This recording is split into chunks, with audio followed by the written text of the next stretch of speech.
The Toronto Raptors just teased something very scary, as over the past 48 hours, a lot of criticism was thrown the way of this team after the really poor performance against the Celtics, particularly by the top half of the lineup. But tonight, we saw things really come together for this team. For the first time, we saw the top end of this lineup look fluid, look in sync. We saw for the first time the Raptors play their actual rotation. So now we have a much better idea of what the lineups are going to look like to start off this year. And most importantly, we got to see Scottie Barnes play comfortable out there on the court. He was comfortable, he was confident, and looked like the guy that we were all hoping to see to start off this season. And it has me very, very excited because, of course, we expected the leap, but on top of it, we saw him play with Brandon Ingram and how when things are going right, when things are running smooth, how great this offense can really be. So, yes, it was just against the Brooklyn Nets, but there was a lot of positives to take away from this game, and we'll also break down what Darko Rajaković is looking at in terms of the rotations for this team entering this year. So lots of stuff to break down in this video, and I want to start it off with our top duo. You know, Scottie Barnes, Brandon Ingram, both those guys are really leading the way out there in this Toronto Raptors lineup, and our team is going to go as far as they really take us, and that's the reality of what's happening. And yes, this game was pretty much in hand for a large stretch of it. If we looked at, how the game's going, you see the red line is the Raptors score, the black line is the Brooklyn Nets score. The Raptors really had this one in hand the entire way. Then, the Brooklyn Nets came back at the end, and the Raptors threw in their starters, and we got to see a little bit of clutch time. And thankfully we did, because we got to see this lineup actually in action. I'm going to start off with Brandon Ingram, because, of course, this man was our big acquisition. The guy, question marks about how he'd return from injury, how he'd fit with this group, and all of that type of stuff. And tonight, got to see the first stretch of rotation, and Brandon Ingram looked really, really solid, like comfortable out there with this group, because he didn't take a ton of shots, played 34 minutes, but didn't force anything whatsoever. And you might look at the box score and be like, 13 points, 6 assists, 4 rebounds, that is what it is. But he had 3 steals in this game, 1 block, looked very motivated, and Jack Armstrong made the point of it on the broadcast, said, hey, that, Brandon Ingram looks like he's in shape. He looks ready to go, and that's all positive and well and good. But really, where things were extremely encouraging for Brandon Ingram is down the stretch. And Josh Lewinberg made a really good point out there on Twitter saying that the Raptors were one of the NBA's worst clutch teams last season, and then you enter Brandon Ingram, who just hit a go-ahead pull-up 3 with under a minute left in Toronto's preseason finale, and then he had a hockey assist to Barrett's dunk a moment later, and the Raps finished the exhibition with a 4-2 record. So if you didn't watch the end of this game, essentially Brandon Ingram hit a really clutch shifty off the dribble pull, during this down the stretch, and then on top of it, he ended up getting a double team because, again, everyone's like, oh, Brandon Ingram's a ball hog when you're looking at him from the outside in, but got the double, made a perfect early pass right to Scottie Barnes, who, of course, is always going to make phenomenal reads out there in that mid-post area, and then threw a nice pass to RJ Barrett for the open dunk. So the Raptors executed very, very well when the ball was in the hands of their top guys, so that was a extremely encouraging thing to see. And we saw what these two guys, how complementary their skill sets are, because of course Scottie Barnes can attack the basket at will. He's an extremely great athlete, and he's a really good decision maker out there in those fast twitch moments where you have to make a split decision and make the pass, make the drive, and do all these things when he's being confident, when he's driving the basket aggressively, doing these different types of things. So a great role man, a great, next sort of guy out there for this team. And then Brandon Ingram can have the ball in his hands. He can create shots, whether tonight, as we saw, behind the three-point line, in the mid-range, scoring at the basket. Brandon Ingram is just a professional bucket getter, and he is not going to hold the ball too long. He's a willing passer. He's willing to create for his teammates, and that's exactly what you want to see from a top duo. And on top of it, you have RJ Barrett, who is getting overlooked, I find, a lot of times in these discussions, in this discourse.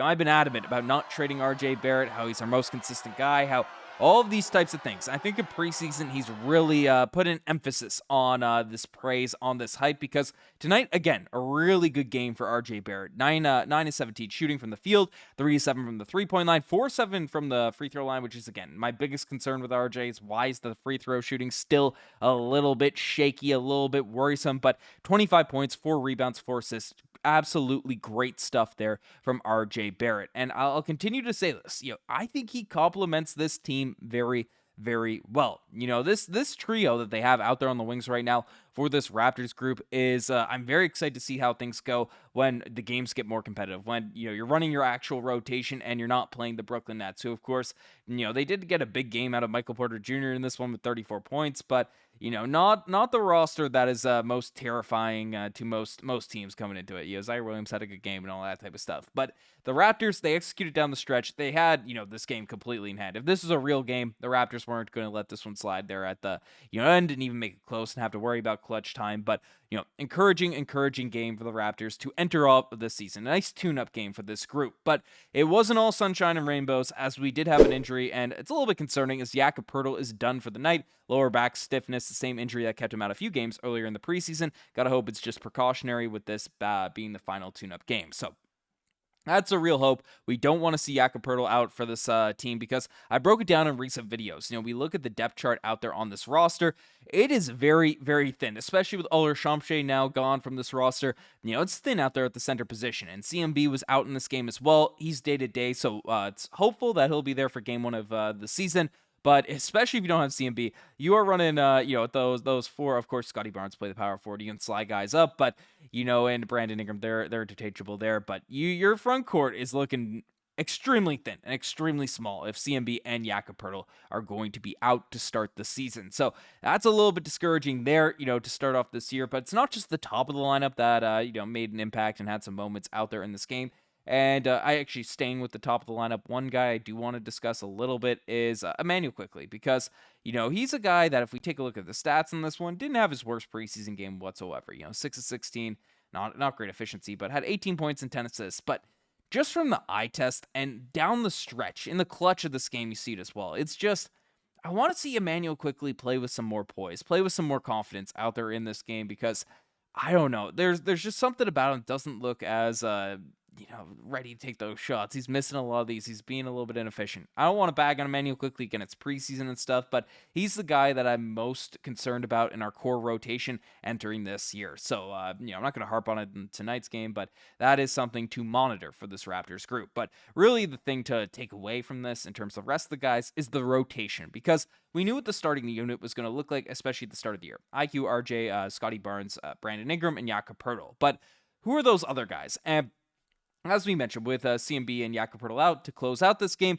the Raptors ran with Ochai Agbaji to actually, be the center spot for this team, or be that extra of the fifth man out there on this group. It wasn't Sandro Mamukelashvili, who, of course, did have an actually pretty solid game in this one. Mamu, in 18 minutes of action, 5 of 6 shooting from the field, didn't make any threes, but had 10 points, 5 rebounds, 2 assists.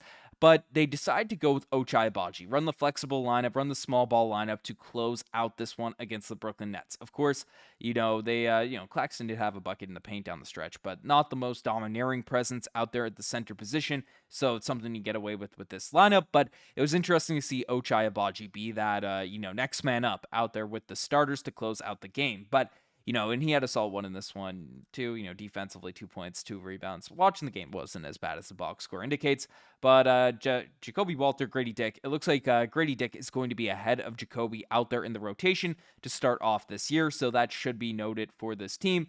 Moving forward, Jamal Shead is going to be the backup point guard, and then, you're not going that much deeper. Didn't see any Jamison Ball, didn't see any, Chucky Hepburn in this one. There's some question marks about whether or not Darko Rajaković would reward Chucky Hepburn with actual rotation minutes, just given how good he has been over the course of preseason. But, as someone that's a shed head, someone that's been gassing this guy up for a very, very long time, I think it makes sense to give the reins to Jamal Shead as the backup point guard to start things off and see where things go from there. But let me know what you guys think about the Raptors' first game here. Devastating loss by the Toronto Blue Jays, which, we're rooting for Sunday now. We're praying this team is able to win in the 6th. But I don't know. Let me know what you guys think about all this in the comment section down below. You guys are the best. I'm signing out. Cheers.